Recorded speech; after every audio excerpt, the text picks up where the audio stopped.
നമസ്കാരം. നമ്മളോടൊപ്പം ഇന്ന് എൻ്റെ ദൈവത്തിൽ ഡോക്ടർ ജോർജ് മാത്യു, ഹോളിഗ്രേറ്റീവ് സൈക്കോളജിയുടെ ഉപജ്ഞാതാവ്, സൈക്കോളജി പ്രൊഫസറാണ്. സൈക്കോളജി കാര്യവട്ടം കേരള യൂണിവേഴ്സിറ്റി വിഭാഗം തലവനായിരുന്നു. ഏറ്റവും അറിയപ്പെടുന്ന സൈക്കോളജിയിലും പാരാസൈക്കോളജിയിലും അറിയപ്പെടുന്ന ഏറ്റവും പ്രോമിനൻ്റായ വോയിസിൽ ഒരാളാണ്. നമസ്കാരം ഡോക്ടർ ജോർജ് മാത്യു സർ.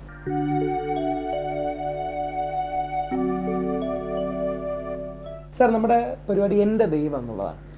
ഒരുപാട് സങ്കല്പങ്ങളുണ്ട് ദൈവത്തെക്കുറിച്ച്. അപ്പോൾ ഒരു വാക്കിലേക്ക് ദൈവം എന്ന സങ്കല്പം അങ്ങ് ഒതുക്കുകയാണെങ്കിൽ എന്ത് വാക്കായിരിക്കും? ബോധം, കോൺഷ്യസ്നെസ് അല്ലേ? എന്താ അങ്ങ് ബോധം എന്ന? നമുക്കെല്ലാം ബോധമുണ്ട്. പക്ഷെ നമ്മുടെ ബോധമെല്ലാം ഈ സ്പേസ് ടൈമിനകത്ത് വരുന്ന ബോധമാണ്. അത് നിരന്തരം മാറിക്കൊണ്ടിരിക്കുകയാണ്. അപ്പോൾ ഈ സ്പേസ് ടൈമിന് അതീതമായിട്ട് ഉള്ള ഒരു ബോധമാണ് യഥാർത്ഥ സത്യമായിട്ട് എനിക്ക് തോന്നുന്നു. അല്ല, അങ്ങനെ ഒരു ഈ ചിത്ത് അല്ലെ, കോൺഷ്യസ്നെസ് എന്ന് പറയുന്ന പ്രജ്ഞാനം, ബ്രഹ്മ എന്നൊക്കെ അത്തരത്തിലുള്ളൊരു ബോധം എക്സിസ്റ്റ് ചെയ്യുന്നുണ്ടോ? കണ്ടന്റ്ലെസ് കോൺഷ്യസ്നെസ് എന്നൊരു സങ്കല്പം അല്ലേ? അല്ലെ, ഈ കണ്ടന്റ് ഇല്ലാത്ത ഒന്നും ചിന്തകളില്ലാത്തൊരു കോൺഷ്യസ്നെസ് അതൊരു സയന്റിഫിക് റിയാലിറ്റി ആണോ? അങ്ങനെ ഉണ്ടോ? ഈ ഉണ്ടോ എന്ന് ചോദിച്ചാൽ, ഈ സാധാരണ എക്സിസ്റ്റൻസ് എന്ന് പറയുമ്പോൾ നമ്മൾ മനസ്സിലാക്കുന്നത് ഈ സ്പേസ് ടൈമിൽ നിലകൊള്ളുന്ന ഒന്ന് എന്നാണ്. ഇപ്പോൾ ഞാൻ ഉദ്ദേശിക്കുന്ന ബോധം എന്ന് പറയുന്നത് സ്പേസ് ടൈമിന് അപ്പുറമാണ്. അപ്പോൾ ഉണ്ട് ഇല്ല എന്നുള്ള ഒരു ഡ്യുവാലിറ്റി പോലും അവിടെ ഇല്ല. അപ്പോൾ അത് ഉണ്ടെന്ന് പറയുന്നത് ശരിയല്ല, ഇല്ലെന്ന് പറയുന്നത് ശരിയല്ല. അങ്ങയുടെ ജീവിതത്തിൽ ഇപ്പോൾ സാധാരണക്കാരൻ്റെ ഒരു കാഴ്ചപ്പാട് പലരും ചോദിക്കുന്ന ഈ ദൈവം എന്ന് പറയുമ്പോൾ ഒരു അനുഭവ സാക്ഷ്യങ്ങൾ ചോദിക്കും. നിങ്ങളുടെ ലൈഫിൽ എന്തെങ്കിലും എക്സ്പീരിയൻസ് ഉണ്ടായിട്ടോ എന്ന് ചോദിക്കും. ഗാന്ധിജി അടക്കം പലരും തങ്ങൾക്ക് ഇങ്ങനെ ഒരു ദൈവികമായ ഇടപെടൽ, ഗോഡ്ലി ഇൻ്റർവെൻഷൻ അങ്ങയുടെ ജീവിതത്തിൽ വ്യക്തിപരമായ അത്തരത്തിൽ എന്തെങ്കിലും അലൗകികമായ അതീന്ദ്രിയമായ എന്തെങ്കിലും ഒരു ഇൻ്റർവെൻഷനോ അങ്ങനെ എന്തെങ്കിലും സംഭവിച്ചിട്ടുണ്ടോ? ഞാൻ നേരത്തെ പറഞ്ഞ ബോധം എന്ന് പറയുന്നത് എന്നിൽ നിന്ന് വിഭിന്നമാണെന്ന് എനിക്ക് തോന്നുന്നില്ല. ഈ ബുദ്ധൻ തന്നെ പറഞ്ഞിട്ടുണ്ട്, ഒരാൾ യഥാർത്ഥത്തിൽ ആഗ്രഹിക്കാത്ത ഒന്നും അയാൾക്ക് സംഭവിക്കുന്നില്ല. അപ്പോൾ നമുക്ക് സംഭവിക്കുന്ന എല്ലാം ഏതെങ്കിലും ഒരു ലെവലിൽ നമ്മൾ തന്നെ ഇച്ഛിക്കുന്നതാണ്. ഇത് യാഥാർത്ഥ്യമാണെന്ന് എനിക്ക് തോന്നിയിട്ടുണ്ട്. കാരണം നമ്മൾക്ക് എന്തോ സംഭവിക്കാൻ പോകുന്നു. അപ്പോൾ അത് അങ്ങനെ സംഭവിക്കാൻ ഉള്ള കാരണം ഞാൻ തന്നെയാണ്. അപ്പോൾ എൻ്റെ മനസ്സിനകത്തൊരു റീട്യൂണിങ് നടക്കുകയാണെങ്കിൽ ആ സംഭവം മാറും. അല്ല, അപ്പം അങ്ങക്ക് ഏതെങ്കിലും അത്തരം അങ്ങക്ക് അതായത് സാധാരണ ഒരു നോർമൽ കോഴ്സിൽ നിന്ന് വിഭിന്നമായി അങ്ങയെ തന്നെ അത്ഭുതപ്പെടുത്തിയ അത്തരം എന്തെങ്കിലും അനുഭവങ്ങൾ അങ്ങേക്ക് വ്യക്തിപരമായി? ഇതൊന്നും ഒരു 100% ഒബ്ജക്റ്റീവായിട്ട് പ്രൂവ് ചെയ്യാവുന്ന കാര്യങ്ങളല്ല.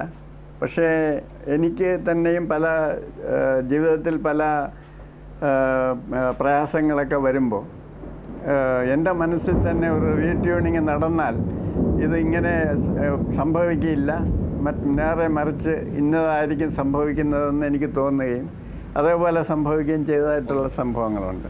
അങ്ങയുടെ ജീവിതത്തിൽ എത്ര എന്തെങ്കിലും അനുഭവങ്ങൾ ഉണ്ടായിട്ടുണ്ട്? അതായത് നമുക്കുണ്ടാകുന്ന അനുഭവങ്ങളെല്ലാം തന്നെ നമ്മളുടെ മനസ്സിൽ നിന്ന് സംഭവിക്കുന്നതാണെന്നാണ് എനിക്ക് തോന്നുന്നത്. അതായത് എൻ്റെ മനസ്സൊരു പ്രത്യേക രീതിയിൽ ഇരിക്കുമ്പോൾ ഇന്ന രീതിയിൽ സംഭവിക്കാനിടയുണ്ട്, അത് നല്ല ഒരു കാര്യമായിരിക്കില്ല എനിക്ക് തോന്നിക്കഴിഞ്ഞാൽ, എൻ്റെ മനസ്സിൽ തന്നെ ഒരു റീട്യൂണിങ് നടന്നു കഴിഞ്ഞാൽ ആ സംഭവിച്ചേക്കാം ഇടയുണ്ടായിരുന്ന ആ ദുരന്തം മാറിയതായിട്ട് എനിക്ക് തോന്നിയിട്ടുണ്ട്. ദുരന്തം മാറിയതായിട്ട് ഈ സാധാരണക്കാരൻ കരുതുന്നത് പോലെ ഒരു സ്വർഗ നരകങ്ങൾ, പലപ്പോഴും അങ്ങനെ ഒരു സങ്കല്പം ഉണ്ടല്ലോ, സ്വർഗം നരകം, അവിടത്തെ കിട്ടുന്ന ഗുണങ്ങൾ അല്ലെങ്കിൽ അവിടുത്തെ ദോഷങ്ങൾ, അത്തരം സങ്കല്പങ്ങൾ ഒരു ചൈൽഡിഷായ മൈൻഡിൻ്റെ ഫാൻറ്റസീസ് ആണ് എന്നൊരു വിമർശനമുണ്ട്. അതിനപ്പുറം എന്തെങ്കിലും റിയാലിറ്റി ഉണ്ടോ? സ്വർഗം, നരകം തുടങ്ങിയ കാര്യങ്ങൾക്ക്. ഈ ബിഷപ്പ് പെക്കിംഗ്ഹാം വാൾഷ് എന്നൊരു തിയോളജിയനുണ്ട്. അദ്ദേഹം പറയുന്നത് ഈ സ്വർഗവും നരകവും മാനസിക അവസ്ഥകളാണെന്നാണ്. അതായത് നമ്മളുടെ മനസ്സിൽ എപ്പോഴും യഥാർത്ഥമായ സന്തോഷം ഉണ്ടെങ്കിൽ നമ്മൾ സ്വർഗത്തിലാണ്. അതേപോലെ തന്നെ നമ്മളുടെ മനസ്സിൽ ദുഷ്ട ചിന്തകളും വിചാരവികാരങ്ങളും ഒക്കെയാണ് ഉള്ളതെങ്കിൽ ഇപ്പം തന്നെ നമ്മൾ നരകത്തിലാണ്. അല്ല, മരണത്തിന് ശേഷം അങ്ങനെ പോകുന്നതോ നമ്മൾ ചെയ്ത നല്ല കാര്യങ്ങൾക്ക് എന്തെങ്കിലും പ്രതിഫലം തരുന്നതോ അല്ലെങ്കിൽ അങ്ങനെ ഒരു ഈ നമ്മളെന്ന് പറയുന്നത് ഒരു ഫോക്കസ് ആണെന്നാണ് എനിക്ക് തോന്നുന്നത്. നമ്മളെന്ന് പറയുന്ന ഒരു ക്ലോസ്ഡ് സിസ്റ്റം അല്ല.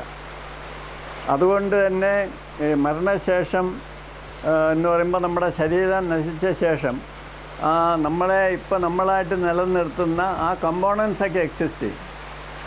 അത് നമ്മൾ ഒരു ഫോക്കസ് എന്നുള്ള നിലയ്ക്ക് മരണശേഷം എക്സിസ്റ്റ് ചെയ്യാൻ സാധ്യതയുണ്ട്. അതിന് റീ എക്സ്പ്രഷനും ഉണ്ടാകാം. പക്ഷേ നമ്മളൊരു ക്ലോസ് സിസ്റ്റം ആണെന്നുള്ള ഒരു ഇല്യൂഷനാണ് വാസ്തവത്തിൽ അടിസ്ഥാനപരമായ തെറ്റായിട്ട് എനിക്ക് തോന്നുന്നത്. ഈ തിയറി പറയുന്നത് ബേസിക്കലി ഇൻഡിവിജ്വൽ ഇല്ല, ഇൻഡിവിജ്വൽ എന്ന് പറയുന്നത് ഒരു ഇല്യൂഷനാണ്. പക്ഷെ അങ്ങനെ പറയുമ്പോൾ തന്നെ സാർ, ഇപ്പൊ നമ്മുടെ ഏത് പുരാണങ്ങൾ എടുത്താണെങ്കിൽ അല്ലെങ്കിൽ കഥകൾ എടുത്താലും, ഞാൻ അതുകൊണ്ട് ആ ഒരു സാധാരണക്കാരന്റെ കാഴ്ചപ്പാടിൽ നിന്ന് ഒരമ്മ മഹത്തരമായ ത്യാഗം ചെയ്ത് മരിക്കുന്നു, അല്ലെങ്കിൽ ഏതെങ്കിലും ഒരു പട്ടാളക്കാരനോ അല്ലെങ്കിൽ നന്മ ചെയ്ത് ഇവർക്ക് മരണശേഷം ഇതിനൊരു ലോ ഓഫ് കർമ്മ പ്രകാരം എന്തെങ്കിലും തിരിച്ചു കിട്ടുന്നു എന്നൊരു അത്തരത്തിലുള്ള ഒരു സ്പേസുകളുണ്ടോ? സൈക്കോളജിക്കൽ സ്പേസസോ കോസ്മിക് സ്പേസുകളോ ഉണ്ടോ? തീർച്ചയായിട്ടും ഈ നമ്മളുടെ അടിസ്ഥാനപരമായ ജൈവികമായ ഭയം തന്നെയാണ് നമ്മളായിട്ട് നിർത്തുന്നത്. ഈ നമ്മളെപ്പറ്റി തന്നെയുള്ള ഈ ആകുല ചിന്ത അല്ലെങ്കിൽ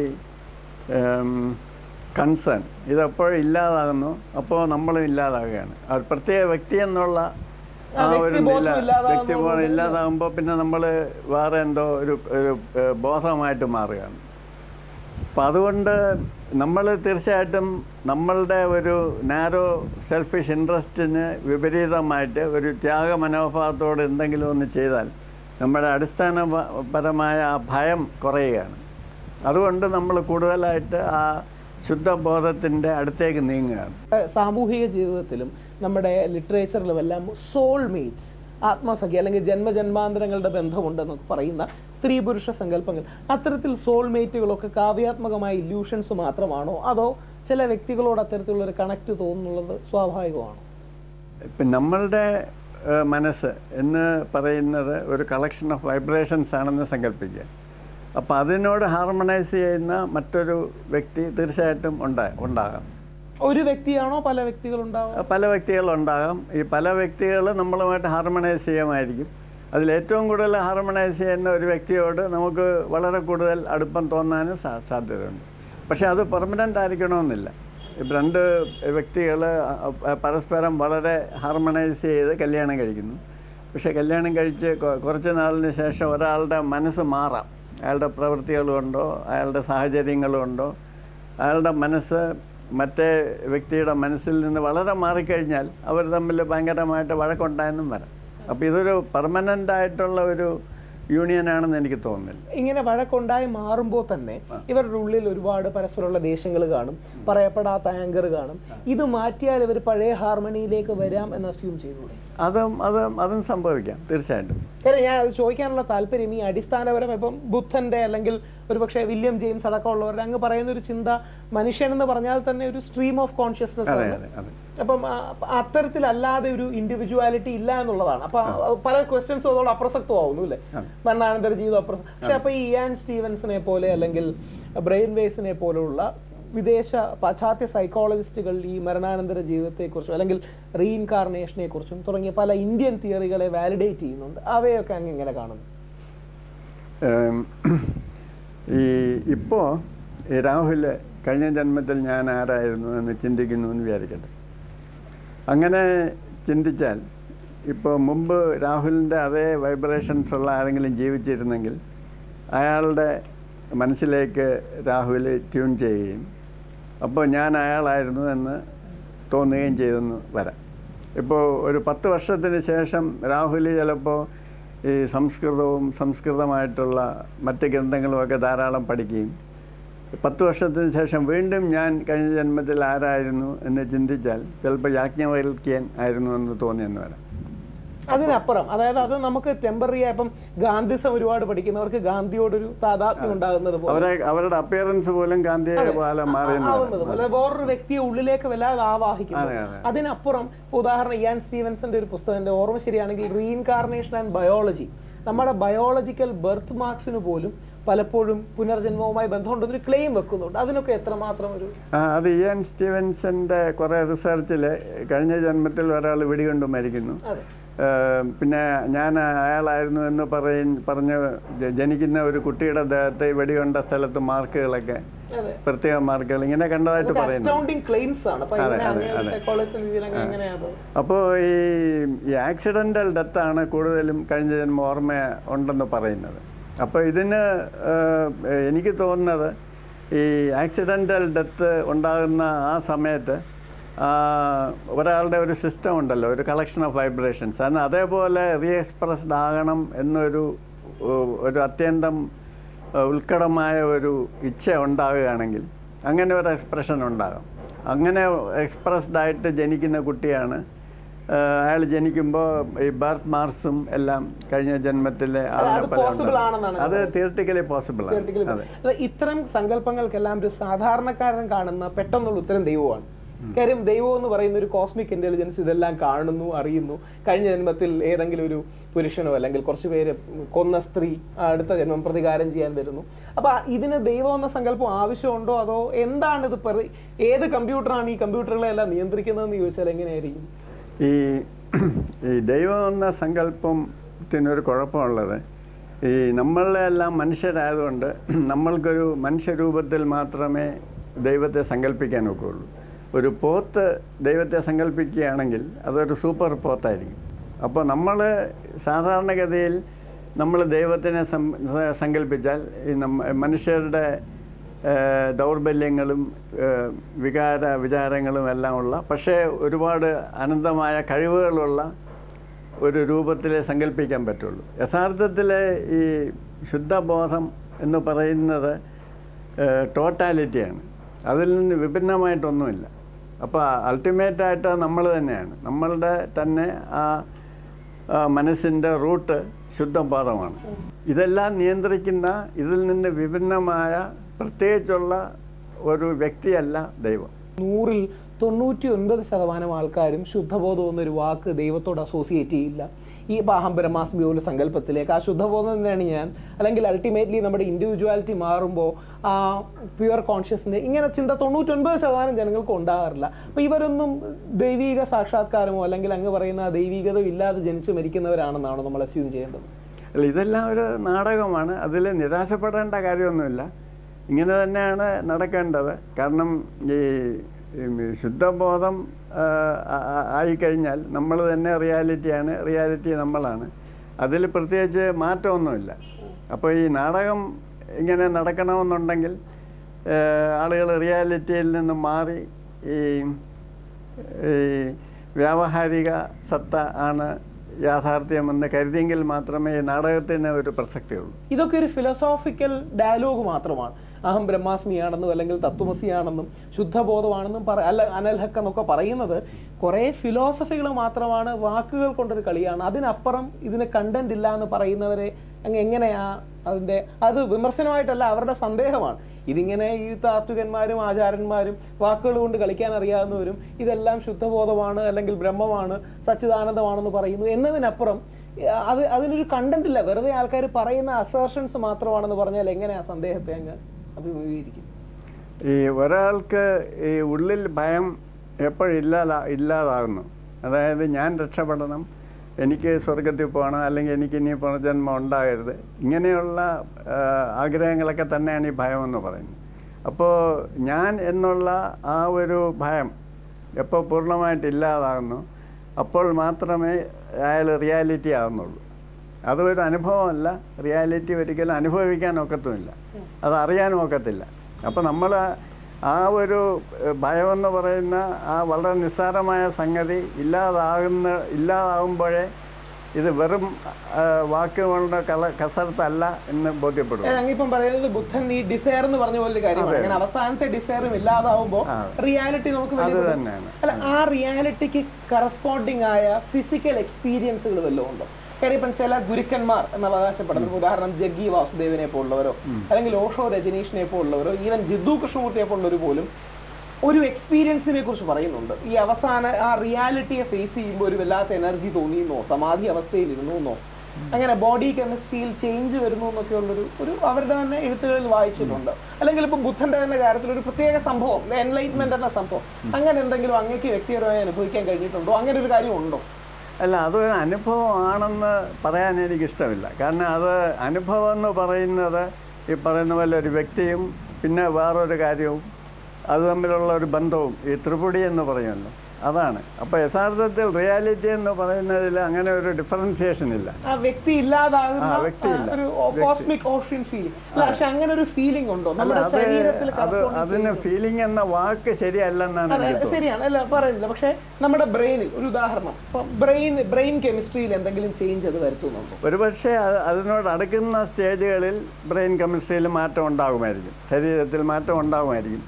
പക്ഷേ യഥാർത്ഥത്തിൽ ആ റിയാലിറ്റി എന്ന് പറയുന്നത് ബ്രെയിനുമായിട്ട് യാതൊരു ബന്ധവുമില്ല എന്നാണ് എനിക്ക് തോന്നുന്നത്. കാരണം അതിലുള്ള ഒരു ഇമേജാണ് ബ്രെയിനും ശരീരവും നമ്മളീ കാണുന്ന പ്രപഞ്ചവും എല്ലാം ശുദ്ധബോധത്തിലുള്ള ഇമേജസ് മാത്രമാണ്. ഇപ്പം നമ്മൾ സ്വപ്നം കാണുമ്പോൾ ഇതെല്ലാം റിയലാണ് എന്ന് തോന്നുന്നു. അതിന് ഫിനോമിനോളജിക്കലായിട്ടുള്ള റിയാലിറ്റി ഉണ്ട് താനും. പക്ഷേ നമ്മൾ ഉണരുമ്പോൾ ഇതെല്ലാം നമ്മുടെ മനസ്സിലായിരുന്നു എന്ന് നമ്മൾക്ക് ബോധ്യപ്പെടും.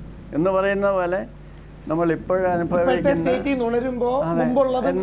അങ്ങനെ പറയുമ്പോഴേ ഞാൻ വളരെ സ്റ്റുഡന്റ് ആയിട്ട് ചോദിക്കുകയാണ് സാറിന്റെ. അതായത് ഇപ്പൊ ഈ വിദേശികൾ, വിശിഷ്യ അമേരിക്കക്കാർക്ക് യൂറോപ്പിനുമാണ് ഇപ്പൊ ഈ എൻലൈറ്റ്മെന്റിനോടുള്ള ഒരു ക്രൈസും നമ്മുടെ ഗുരുക്കന്മാരെ തേടി വരുന്നതല്ല.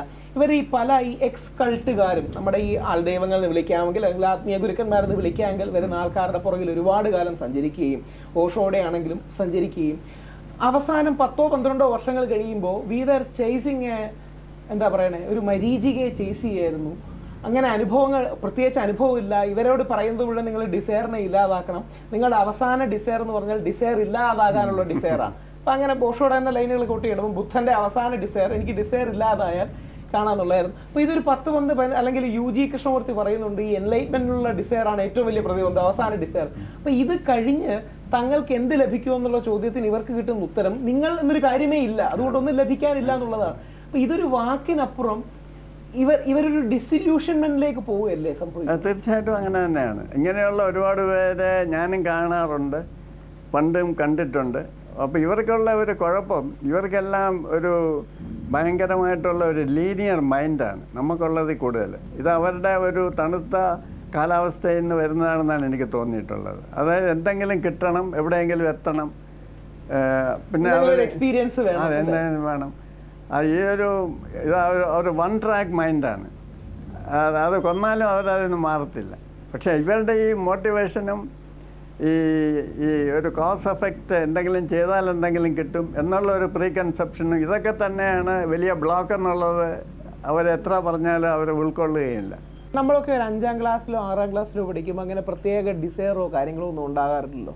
അപ്പോൾ ആ സമയത്ത് നമ്മൾ എൻലൈറ്റഡ് ആണെന്ന് പിന്നെ പറയാത്തത് എന്തുകൊണ്ടാണ്? നമുക്ക് ദൈവത്തിന് വേണ്ടിയാണെങ്കിലും അല്ലെങ്കിൽ എൻലൈറ്റ്മെന്റിന് വേണ്ടിയാണെങ്കിലും ഒരു ഡിസയർ ഒന്നും കാണാറില്ല. അപ്പോൾ ആ പ്രായത്തിൽ 4ലോ 5ലോ പഠിക്കും. അപ്പം ജനിക്കുന്ന കുട്ടികൾ എൻലൈറ്റഡ് ആണെന്നാണോ എൻ്റെ ആർഗ്യുമെന്റ്?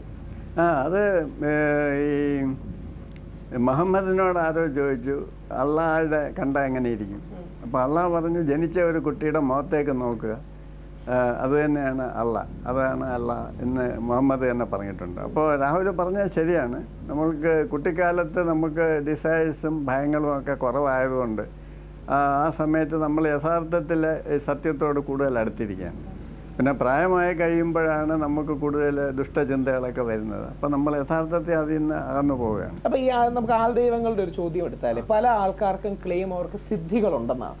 ഭസ്മ മെറ്റീരിയലൈസ് ചെയ്യാൻ കഴിയുന്നു, ഓട്ടോബയോഗ്രഫി ഓഫ് യോഗിയിൽ ഗന്ധങ്ങൾ പ്രൊഡ്യൂസ് ചെയ്യാൻ കഴിയും. അങ്ങനത്തെ സിദ്ധികൾ ഒരു പാരാസൈക്കോളജിസ്റ്റ് എന്ന രീതിയിൽ അങ്ങേക്ക് പോസിബിൾ ആണോ അതോ ആൾക്കാരെ പറ്റിക്കുന്ന ക്ലെയിംസ് ആണോ, എങ്ങനെയാണ് കാണുന്നത്? ഈ കൂടുതലും നമ്മൾ നേരിട്ട് കാണുന്നത് ആളുകളെ പറ്റിക്കുന്നതാണ്. പക്ഷെ അതുകൊണ്ട് യഥാർത്ഥ സിദ്ധികൾ ഇല്ലെന്ന് വരുന്നില്ല. പക്ഷെ ആ സിദ്ധികൾക്ക് എന്താണ് എക്സ്പ്ലനേഷൻ? അത് ഈ മനസ്സിൻ്റെ ഒരു ലെവലിലുള്ള ഒരു എക്സ്പ്രഷനാണ് സിദ്ധി. അതിന് യഥാർത്ഥത്തിലുള്ള ഈ റിയാലിറ്റി ആയിട്ടുള്ള ബന്ധമൊന്നും വേണമെന്നില്ല. അല്ല, അപ്പൊ അങ്ങേക്ക് ഇപ്പോൾ എന്തെങ്കിലും ഒരു സാധനം സൃഷ്ടിക്കുന്നു, നമുക്ക് മലയാളികൾക്ക് പരിചയമുള്ള യോദ്ധ എന്ന സിനിമയിൽ ഒരു ലാമ വസ്തു നോക്കി നീക്കുന്നു, ഒരു സൈക്കോകൈനസിസ് ഉള്ള കാര്യങ്ങൾ, ഇത് എപ്പോഴെങ്കിലും അങ്ങേക്ക് വ്യക്തിപരമായി അനുഭവപ്പെട്ടിട്ടുണ്ടോ? അത് പോസിബിൾ ആണോ? അത് ശാസ്ത്രത്തിന്റെ കണ്ണിൽ പോസിബിൾ ആണ്? അത് ഇപ്പോൾ ശാസ്ത്രം അത് പോസിബിൾ ആണെന്ന് തന്നെയാണ് പറയുന്നത്. പാരാസൈക്കോളജി ഇപ്പോൾ ഫിസിക്സിൽ ഡെൽറ്റ ഫിസിക്സ് എന്നൊരു പുതിയ സബ്ജക്റ്റ് രൂപം കൊണ്ടിട്ടുണ്ട് ഫിസിക്സിനകത്ത്. അത് കോൺഷ്യസ്നെസ്സും അൾട്ടിമേറ്റ് ബയോളജിയും ഫിസിക്സും എല്ലാം കൂടെ, പാരാസൈക്കോളജി എല്ലാം കൂടെ ചേർന്നുള്ള ഒരു സംഭവമാണ്, ഫിലോസഫിയും. അപ്പോൾ അവർ ഇതെല്ലാം പോസിബിൾ ആണെന്ന് തന്നെയാണ് പറയുന്നത്. അപ്പോൾ ഫിസിക്സിന്റെ ഇപ്പം സാറ് നേരത്തെ സംസാരിച്ചപ്പോൾ ഒരു അനുഭവം പറയുകയുണ്ടായി, ഒരു കതവിൻ്റെ കുറ്റി വീഴുന്നത് പോലുള്ള കാര്യങ്ങൾ.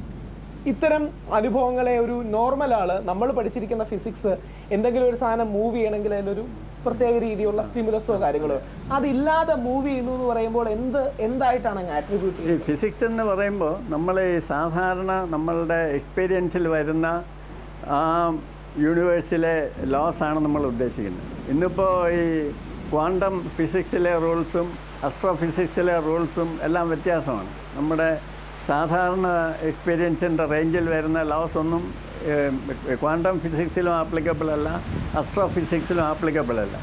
അപ്പോൾ നമ്മളൊരു അൾട്ടിമേറ്റ് റിയാലിറ്റിയെ പറ്റി ചർച്ച ചെയ്യുന്ന സമയത്ത് ഈ സാധാരണ ഫിസിക്സിൻ്റെ ലോസ് മാത്രം എടുത്തിട്ട് ഇതുകൊണ്ട് മറ്റേതങ്ങനെ എക്സ്പ്ലെയിൻ ചെയ്യുമെന്ന് ചോദിക്കുന്ന യാതൊരു പ്രസക്തിയില്ല.